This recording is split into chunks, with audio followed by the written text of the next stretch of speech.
It's a very heavy price.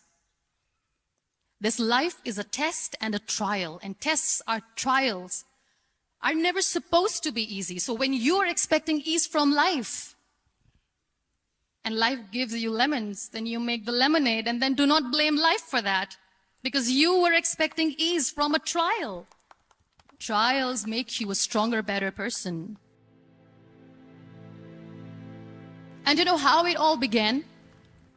That day I decided that I'm going to fight my fears. We all have fears.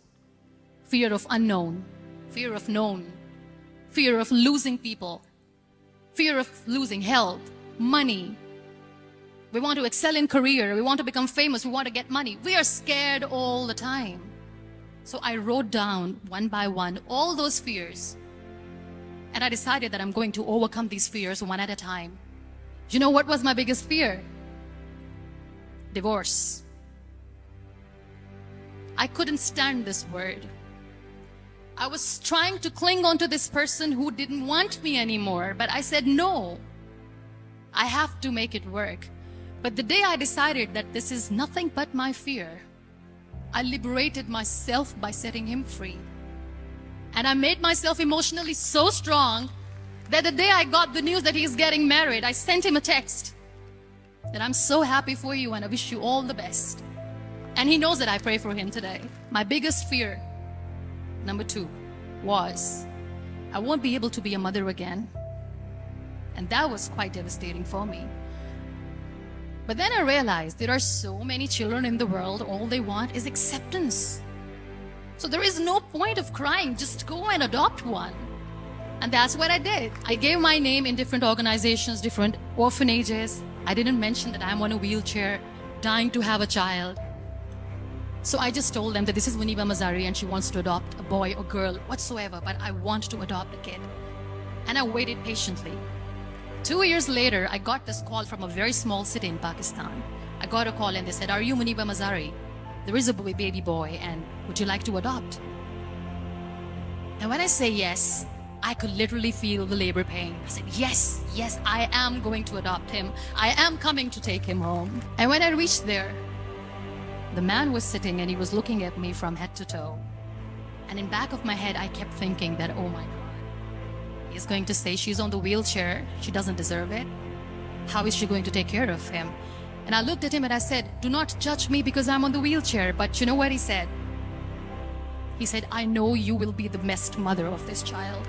You both are lucky to have each other. You'll be surprised to know another bigger fear that I had in me. It was facing people. I used to hide myself from people. When I was on bed for 2 years, I used to keep the door closed. I used to pretend that I'm not going to meet anyone, tell them that I'm sleeping. You know why? Because I couldn't stand that sympathy that they had for me. They used to treat me like a patient. When I used to smile, they used to look at me and say that, "You're smiling, are you okay?" I was tired of this question being asked, "Are you sick?" Well, a lady yesterday at the airport asked me, "Are you sick?" And I said, well, besides the spinal cord injury, I'm fine, I guess. But those are really cute questions. They never used to feel cute when I was on the bed. So I used to hide myself from people, knowing that, oh my God, I'm not going to see that sympathy in their eyes. It's all right.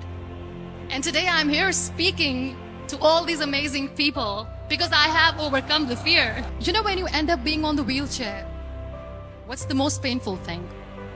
That's another fear that people on the wheelchair, or the people who are differently abled, have in their hearts but they never share. I'll share that with you. The lack of acceptance. People think that they will not be accepted by the people because we, in the world of perfect people, are imperfects. So I decided that instead of starting an NGO for disability awareness, which I know will not help anyone, I started to appear more in public. I started to paint. I always wanted to. I have done a lot of exhibitions. I'm Pakistan's first wheelchair-bound artist. I have done a lot of modeling campaigns. And then I also decided that if I really want to make the difference, I am not going to let people use me for their polio campaigns where they will make you a victim and an emblem of misery and mercy and will say that, you know what, give polio drops to your children or they'll become like this girl. I decided that I'm going to join the national TV of Pakistan as an anchor person. And I've been doing a lot of shows. for last 3 years. So when you accept yourself the way you are, the world recognizes you. It all starts from within. I became the National Goodwill Ambassador for UN Women Pakistan, and now I speak for the rights of women, children. I was featured in BBC 100 Women for 2015. I'm one of the Forbes 30 under 30 for 2016, and it all didn't happen alone. You all are thriving in your careers. You have bigger dreams and aspirations in life. Always remember one thing. On the road to success, there is always we, not me. Do not think that you alone can achieve things. No. There is always another person who is standing behind you, maybe not coming on the forefront, but behind you, praying for you and supporting you. Never lose that person. Never. You know what? We human beings have a problem.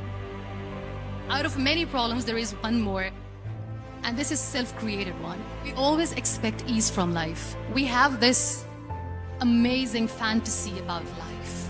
This is how things should work. This is my plan. It should go as per my plan. If that doesn't happen, we give up. So my dear friends, let me tell you one thing. I never wanted to be on the wheelchair. Never thought of being on the wheelchair. I was always aspiring to do bigger things, but had no idea that for that I have to pay the price to be where I am today. It's a very heavy price. This life is a test and a trial, and tests are trials are never supposed to be easy. So when you're expecting ease from life, and life gives you lemons, then you make the lemonade, and then do not blame life for that, because you were expecting ease from a trial. Trials make you a stronger, better person. Life is a trial. And with time you realize that. It is okay to be scared. It is okay to cry. Everything is okay, but giving up should not be an option.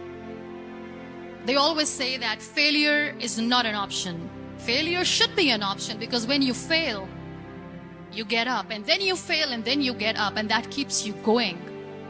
That's how humans are strong. Failure is an option, should be an option, but giving up is not. Never.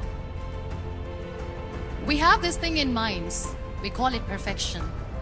We want everything perfect. We want ourselves to be perfect. There is this image in our head about everything. Perfect life, perfect relationships, perfect career, perfect amount of money that we need to earn no matter what. Nothing is perfect in this world. We all are perfectly imperfect, and that is perfectly all right. That's all right. We were sent here not to become the perfect people.